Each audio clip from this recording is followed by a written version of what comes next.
વિદ્યાર્થી મિત્રો, મારી યુટ્યુબ ચેનલમાં તમારું હાર્દિક સ્વાગત છે. આજે આપણે યુનિટ 4 ચેપ્ટર 5 ની અંદર જોઈએ તો લિક્વિડિટીના હિસાબોની અંદર ઉદાહરણ 2 અને 3. મિત્રો, આ 2 અને 3 ઉદાહરણ છે ને એ લેણદારો ક્લાસિફાઈડ કેમ કરવું, એટલે કે વર્ગીકરણ કેમ કરવું, પ્રેફરન્શિયલ લેણદારો કેને કહેવાય, સામાન્ય લેણદારો કેને કહેવાય, બિન સલામત લેણદારો કોને કહેવાય, એના વિશે આપણે ચર્ચા કરી ગયા છીએ. એટલે એના આધારે આ 2 ઉદાહરણ છે તે આપણે ગણવાના છે. આ તમને બરાબર આવડી જાય તો પછી લિક્વિડિટીના હિસાબોમાં તમને લેણદારો પસંદ કરવામાં, ચૂકવણું કરવામાં મુશ્કેલી પડશે નહીં. છતાંય આપણે જોઈ લઈએ. પ્રેફરન્શિયલ લેણદારોમાં સરકારને ચૂકવવાના કરવેરા હંમેશા એ ગણાય, પણ 12 મહિના સુધી, 12 મહિનાથી વધારે હોય ને નહીં. પછી કર્મચારીઓનો પગાર 4 માસનો, એક કર્મચારીનો 4 માસનો અથવા 20,000થી ઓછા, એટલે 2માંથી જે ઓછો હોય તે એ પ્રેફરન્શિયલ ગણાશે. છૂટા થતા કર્મચારીનો રજાનો પગાર ગમે એટલો હોય, પ્રેફરન્શિયલ ગણાશે. વીમા યોજનામાં કંપનીનો ફાળો 12 માસ સુધીનો લેખાશે, 12 માસથી ઉપર તો લેખાતો નથી. કામદાર વળતર કાયદા હેઠળ લેણી રકમ, પ્રોવિડન્ટ ફંડ, પેન્શન, ગ્રેજ્યુટી એ બધું પ્રેફરન્શિયલ લેણદાર તરીકે ગણાશે. બરાબર છે. તો આવી જે રકમ છે એ આપણે અગાઉ થિયરિકલમાં જોઈ ગયા છીએ, અને હવે દાખલા દ્વારા જોઈએ તો ઉદાહરણ નંબર 2 એની અંદર તમને રકમ આપેલી છે. 5 મુદ્દા આપેલા છે. કેટલા મુદ્દા આપેલા છે? 5.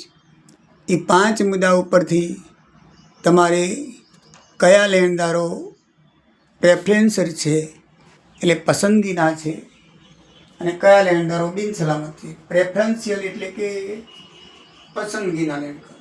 બરાબર છે. કેવા કહેવાય? પસંદગીના. અહીંયા લખવું હોય તો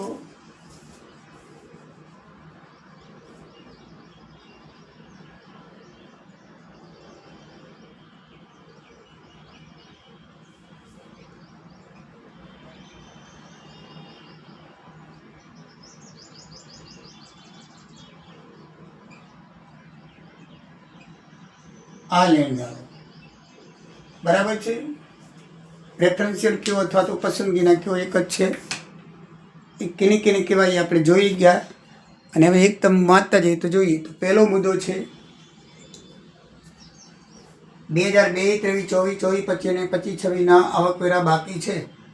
2024નો 5,000, 2024-25નો 3,000 અને 2025-26નો 4,000 બાકી છે. તો મિત્રો, આપણે હમણાં જ જોયું કે સરકારી દેવું 12 મહિના સુધીનું જ પ્રેફરન્શિયલ ગણાય, પછીનું ગણાય નહીં, બાકીનું બિન સલામતમાં આવે. તો 25-26નો જે ઇન્કમ ટેક્સ છે 4,000 એ જ પસંદગીમાં આવશે. બરાબર છે. બાકીનો જે પગાર જે છે એ 5 ને 3 8,000 એ જશે બિન સલામતમાં. કેમાં જશે? બિન સલામતમાં. તો 8,000 બિન સલામતમાં જશે. અહીંયા આપણે ટોટલ લખી દીધું છે, પણ કુલ દેવા તરીકે અલગ આ રીતે લખ્યા નથી. તો બિન સલામતમાં 8,000 જશે. બિન સલામત અહીંયા લખી દઈએ. બિન સલામત, કારણ કે ઉદાહરણમાં અલગ લખેલા નથી. તો એક આઈટમ. પછી નંબર 2 ની અંદર 4 કારકુનોનો પગાર, 6 માસનો પગાર 36,000 દરેકનો માસિક 15% લેખે ચૂકવાનો છે. તો મિત્રો, માસિક પગાર વધારે 20,000 અને 4 માસનું ચૂકવાનું થાય. કેટલા માસનું? આમાં 6 માસનું આપ્યો છે. તો 36 થાય એટલે 1 મહિનાનો પગાર 6,000 થાય, એટલે 4 માસનો પગાર છે એ 24,000 રૂપિયા પ્રેફરન્શિયલ ગણાશે. બરાબર ને? હમણાં આપણે જોઈએ કે વધારે 4 કર્મચારીઓનો પગાર, 4 મહિનાનો પગાર, વધારે કેટલો? 4 મહિનાનો પગાર 20,000 જે ઓછો હોય તે.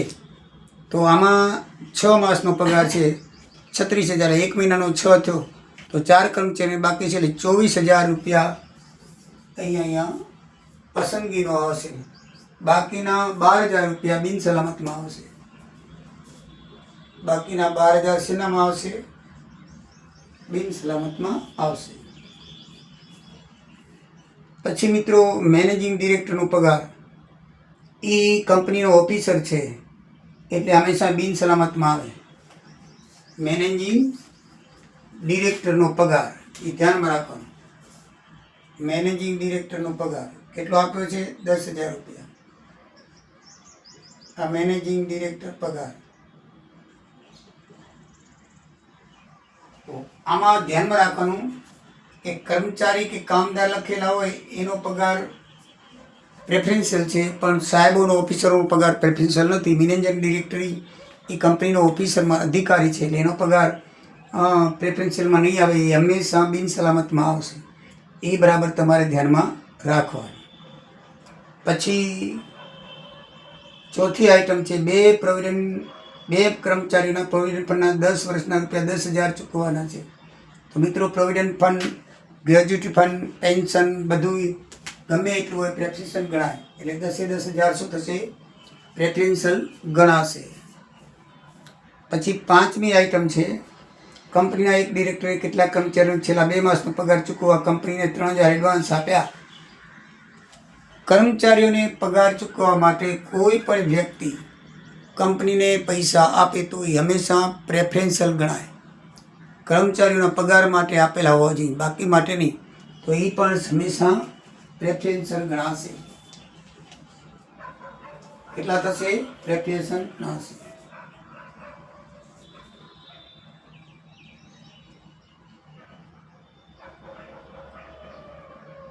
તો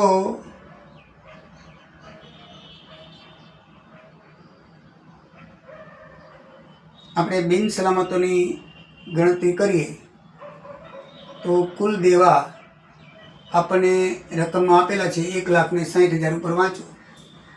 1,60,000 કુલ દેવા આપેલા છે. એમાંથી આપણે આ પ્રેફરન્શિયલ દેવા બાદ કર્યા 41,000. તો 1,19,000 એ કેવા કહેવાય? બિન સલામત કહેવાય.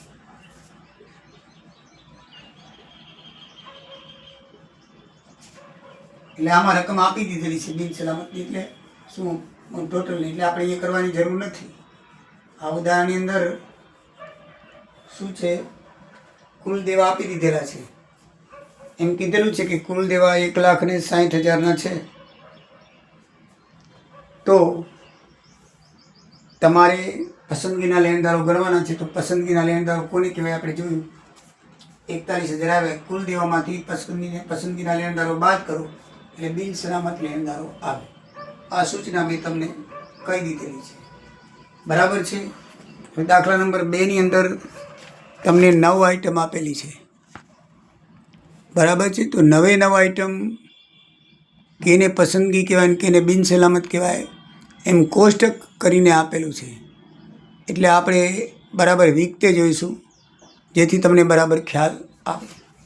સૌથી પહેલી આઈટમ નંબર 1 છે સ્થાનિક કરવેરા તથા ચૂકવવાપાત્ર 25/6ના.